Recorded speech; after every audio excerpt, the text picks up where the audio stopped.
The important structures of the ankle include bones, joints, ligaments, tendons, muscles, nerves, and blood vessels. The top of the foot is referred to as the dorsal surface.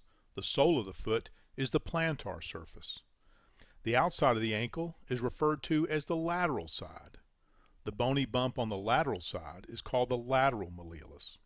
The inside of the ankle is referred to as the medial side. The bony bump on the medial side is called the medial malleolus. The ankle joint is formed by the connection of three bones: the talus, the tibia, and the fibula. The top of the talus fits inside a socket that is formed by the lower ends of the tibia and the fibula. The bottom of the talus sits on the calcaneus, the bone that makes up the heel.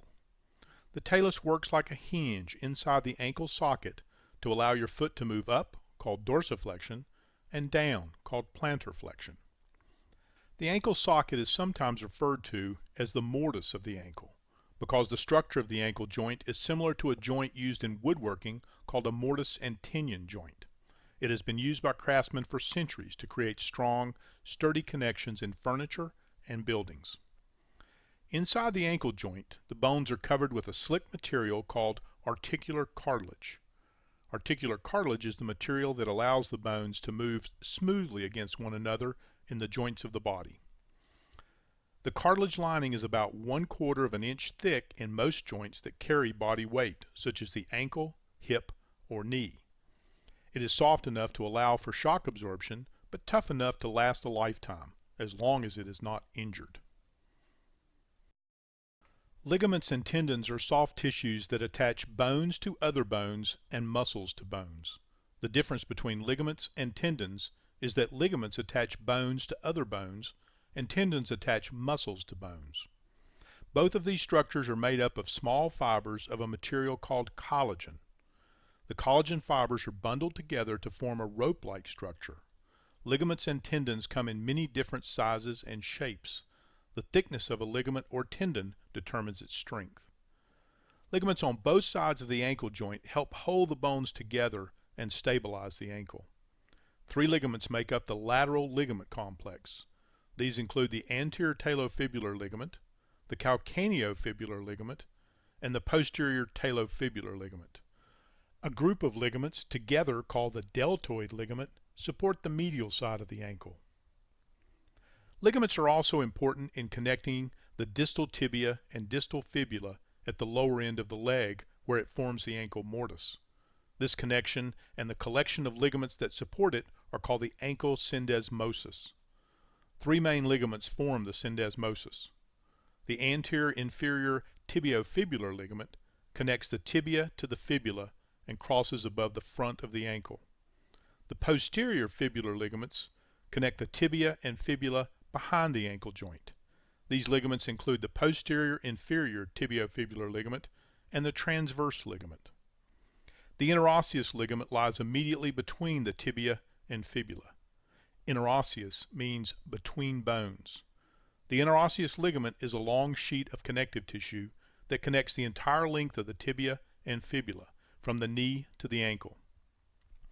The ligaments that surround the ankle joint help form part of the joint capsule. The joint capsule is a watertight sac that forms around all joints. It is made up of the ligaments around the joint and the soft tissues between the ligaments that fill in the gaps and form the sac. Several muscles and tendons are important for ankle joint function. The large Achilles tendon is the most important tendon for walking, running, and jumping. It attaches the 2 calf muscles, the gastrocnemius and the soleus, to the calcaneus and allows us to raise up on our toes. The posterior tibial tendon attaches the posterior tibialis muscle in the calf to the underside of the foot. This tendon helps support the arch and allows us to turn the foot inward. The anterior tibial tendon attaches the anterior tibialis muscle to the foot and allows us to raise the foot. The 2 peroneal tendons run behind the lateral malleolus and help turn the foot down and out. These 2 muscles and their tendons are called the peroneus longus and the peroneus brevis. As you might guess by the name, the peroneus brevis is the shorter of the 2 and attaches to the base of the 5th metatarsal. while the peroneus longus runs further before attaching under the foot. The nerve supply of the ankle is from nerves that pass by the ankle on their way into the foot. The large posterior tibial nerve runs behind the medial malleolus and into the foot to control the muscles in the sole of the foot. The deep peroneal nerve crosses in front of the ankle on its way to the top of the foot. Multiple branches of the superficial peroneal nerve cross along the outer edge of the ankle. The nerves on the front and outer edge of the ankle control the muscles in this area, and they give sensation to the top and outside edge of the foot. The ankle gets blood supply from nearby arteries that pass by the ankle on their way to the foot. There are two main arteries that cross the ankle. The dorsalis pedis artery runs in front of the ankle to the top of the foot. You can feel the pulse where this artery runs in the middle of the top of the foot. Another large artery, called the posterior tibial artery, runs behind the medial malleolus. It sends smaller blood vessels to the inside edge of the ankle joint. You can feel the pulse where this artery runs behind the medial malleolus. So now you have a basic understanding of the important parts of the ankle.